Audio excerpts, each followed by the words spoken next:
Bien, a esto tenemos que sumar varios inconvenientes que va a tener España también en esta época, finales del siglo XVIII, principios del siglo XIX, que tienen que ver con su organización política. A finales del siglo XVIII, ¿sí?, va a surgir en Europa la Revolución Francesa como una nueva manera de relacionarse y de organizar la sociedad. A esta Revolución Francesa va a terminarla tomando de alguna manera el imperio de Napoleón Bonaparte, es decir, Napoleón Bonaparte se va a hacer nombrar cónsul, que vendría a ser una especie de lo que hoy llamaríamos presidente de la República Francesa, y poco tiempo después va a organizar un autogolpe de Estado en el cual se nombra a sí mismo emperador de Francia y bueno, y asume la suma total de los poderes del Estado, es decir, se convierte en un dictador, en un imperio. El imperio de Napoleón Bonaparte va a estar combatido por varias de sus competidores europeos, principalmente su máximo enemigo va a ser Inglaterra. Bien, a la par de que Inglaterra y Francia empiezan a guerrear entre sí, la monarquía española va a estar pasando por una crisis importante de sucesión y de legitimidad política. ¿Por qué? Porque el rey Carlos IV se encontraba ya hacía varios años en el poder. Le va a surgir al rey una oposición interna por parte de su hijo Fernando, en aquel momento príncipe de Asturias. Fernando va a conseguir un grupo de nobles y de personas importantes de la sociedad española que lo van a apoyar y van a reclamar la renuncia de Carlos IV, o como se llama cuando se trata de reyes, la abdicación. Es decir, los reyes no renuncian, sino que ceden su corona a otro, digamos. Es decir, se retiran y designan a su sucesor. Eso sería la abdicación. Bueno, obviamente los seguidores de Fernando y Fernando lo que querían era que Carlos IV abdique en favor de Fernando. Es decir, que Fernando se convierta en el rey Fernando VII. Bien, esto va a tener varios inconvenientes internos y va a debilitar mucho la legitimidad y el poder de mando de la monarquía española. ¿Qué pasa? España, en esta pelea continental entre los dos grandes imperios, Francia e Inglaterra, que están combatiendo, España se va a aliar a Francia. España, como aliado de Francia, entonces va a convertirse automáticamente en enemigo de Inglaterra. Inglaterra, recuerden, que tenía muy buenas relaciones con los criollos que contrabandeaban en el Río de la Plata, ¿sí?, y en otras zonas de América también. Entonces, el gobierno inglés, frente a la alianza entre España y Francia, su máximo enemigo, ve la posibilidad de expandir sus mercados o los mercados para vender sus productos y de paso generarle un problema a los españoles y por añadidura a los franceses, tratando de ocupar o tomar control de, si no todas, al menos algunas de las colonias españolas en América. Entonces van a lanzar una serie de expediciones militares que van a intentar justamente eso, apropiarse o tomar el control de las colonias españolas que había en América. Nosotros vamos a estudiar las dos invasiones, las dos expediciones que llegaron a las costas del Río de la Plata y que se conocen o se han guardado como episodio histórico bajo el nombre de invasiones inglesas, ¿sí? Las invasiones inglesas son justamente expediciones militares que lanza el Imperio inglés para tratar de apropiarse de las colonias españolas en América. En medio de este contexto de guerra entre Francia e Inglaterra, donde España es aliado de Francia. Bien, van a ser dos las expediciones militares que van a llegar al Río de la Plata. La primera se va a dar en 1806, va a traer aproximadamente unos 1.700 soldados ingleses, lo cual, si bien parece un número pequeño, no lo es, ya que hay que considerar que en esa época los territorios que tenían las colonias americanas hacían que eran tan grandes, pero tan grandes que hacían muy difícil tener una guarnición, es decir, una cantidad de soldados profesionales estable que superara los 500, 600 soldados, ¿sí? En el Río de la Plata, en Buenos Aires al menos, la guarnición andaba entre los 900 y 1.000 soldados, ¿sí? Con lo cual, 1.700 soldados entrenados del Imperio Británico era un número interesante para hacer el intento de conquistar. Bien, ¿qué es lo que sucede cuando llega la primera invasión? El virrey, recordemos, español peninsular, nombrado por el rey para proteger los intereses de España, envía a sus asesores y a los soldados de la guarnición a preparar un carruaje. En ese carruaje hace colocar los tesoros del virreinato, es decir, toda la plata que venía desde las minas del Alto Perú, más los impuestos recaudados, se ponían en cofres enormes en ese momento. Bueno, hace cargar esos cofres en un carruaje, arma otro carruaje en el cual carga a su familia y sus pertenencias y huye con su familia y con los tesoros hacia la ciudad de Luján, dejando la ciudad completamente liberada al ingreso de los ingleses. Los soldados ingleses entonces entran a la ciudad sin ningún problema y la toman rápidamente.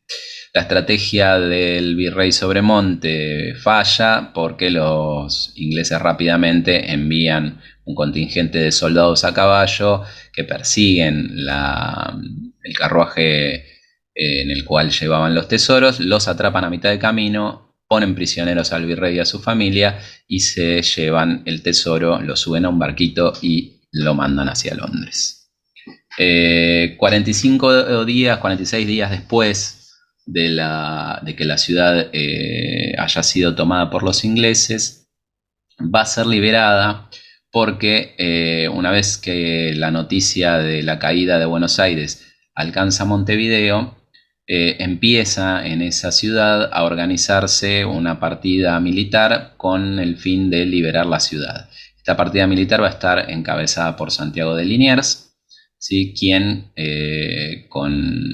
va a organizarse con algunos soldados de la guarnición de Montevideo y con apoyo de voluntarios ciudadanos que va a ir reclutando por el camino. Va a arrancar desde Montevideo, va a pasar por las provincias del litoral y finalmente va a terminar en Buenos Aires y va a ir reclutando por el camino, va a ir reclutando ciudadanos que se den como voluntarios para luchar para liberar Buenos Aires. De esa manera, con la ayuda de los criollos, llega a Buenos Aires con un ejército bastante importante y logra expulsar a los invasores ingleses. Una vez liberada la ciudad, se da un hecho que es muy novedoso, sobre todo para la época, en el cual Liniers llama a un cabildo y pide se le haga juicio al virrey Sobremonte acusándolo de cobardía. El juicio se hace, no solo se hace, sino que además lo encuentran culpable al virrey por haber huido y haber abandonado la ciudad y lo deponen. Básicamente lo quitan, lo remueven de su cargo, lo suben a un barco y lo mandan hacia España. El virrey intenta una maniobra para recuperar su cargo yendo, en lugar de a España, yendo a Montevideo a buscar apoyos. En Montevideo recibe prácticamente el mismo trato que en Buenos Aires y no le queda más remedio que volverse a España. Mientras tanto, el cabildo declara a Santiago de Liniers como virrey interino, quien luego, más adelante, recibiría la aprobación del rey español para mantenerse en su cargo de virrey. Bien, Liniers, entendiendo que las invasiones inglesas todavía no se han terminado, que seguramente los ingleses volverán y volverán con mayores fuerzas, decide organizar la defensa de la ciudad, aprovechando el mismo sistema con el cual había logrado liberarla. Con ayuda de los criollos empieza a reclutar y a formar milicias ciudadanas, donde les da armas y entrenamiento a los ciudadanos que se presentan voluntarios y los organiza en cuerpos de ejército irregulares, se llama, ¿sí? Las milicias ciudadanas. Es decir, no son ejércitos profesionales, pero sí conocen la organización militar, están comandados por militares de cierta experiencia y conocen el uso de las armas, pero son básicamente ciudadanos entrenados. Bien, estas milicias ciudadanas serán las encargadas de organizar la futura defensa de la ciudad. Es el momento de defender la ciudad nuevamente, llega un año después, en 1807. Esta vez los ingleses vienen prácticamente con 10 veces las fuerzas que habían venido la primera vez, traen aproximadamente unos 12.000 soldados. Intentan ingresar por el puerto, intentan y logran, ¿sí? Liniers sale con las tropas profesionales a tratar de ganar tiempo o de impedir, de ser posible, el desembarco de los ingleses, pero las naves inglesas empiezan a cañonear el puerto y se ven obligados a retirarse a la ciudad. Una vez retirados a la ciudad, resulta que Liniers había organizado la defensa formando barricadas, que es básicamente tirar cosas de todo, apilarlas, cerrando los accesos a una calle y defendiéndolas con algunos milicianos. De esa manera obliga a las tropas inglesas a ingresar por un solo corredor, es decir, deja una sola calle libre para que ingresen los ingleses, y en esa calle no podían pasar de más de a 4 personas una al lado de la otra. De esta forma, lo que logra Liniers es quitarle la ventaja numérica al enemigo, ya que por más que sean 12.000, si vienen de a 4 son mucho más fáciles de manejar que si se pelea en un campo abierto, donde se puede hacer valer el peso de los números, es decir, el hecho de que son muchos más.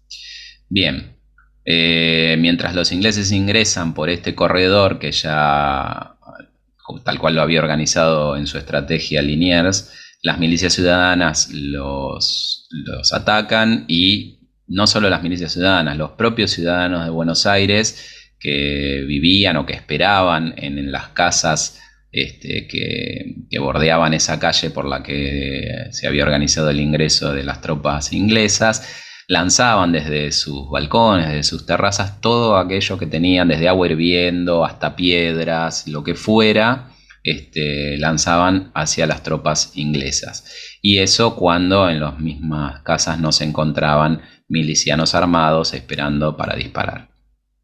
Bien, fue tal la contundencia con la que fue rechazado el ataque y tal la participación de los ciudadanos criollos y las milicias ciudadanas, que los ingleses se vieron obligados a retirarse. La invasión entonces es rechazada, y los criollos, a través de todas estas experiencias, empiezan a darse cuenta de verdaderamente la fuerza con la que cuentan si se hallan organizados. Hasta ese momento era impensable que un grupo de colonos pudiese expulsar a un ejército organizado, y especialmente de una potencia europea, un reino europeo. No solo han expulsado a un ejército enorme de un reino europeo, sino que han expulsado a un ejército de los dos imperios europeos más importantes. Claramente Inglaterra era un imperio mucho más poderoso que España. Esto hace tomar conciencia a los criollos de su fuerza y de la capacidad realmente de luchar contra una potencia europea. Imagínense que si eran capaces de vencer a Inglaterra, vencer a España iba a ser mucho más fácil. A partir de ahí se empieza a germinar, nuevamente lo digo, esta semilla, esta idea de que se puede pensar en un país independiente de los reinos españoles. Varios grupos de criollos empiezan a organizar y a planificar la posibilidad de separarse del dominio español.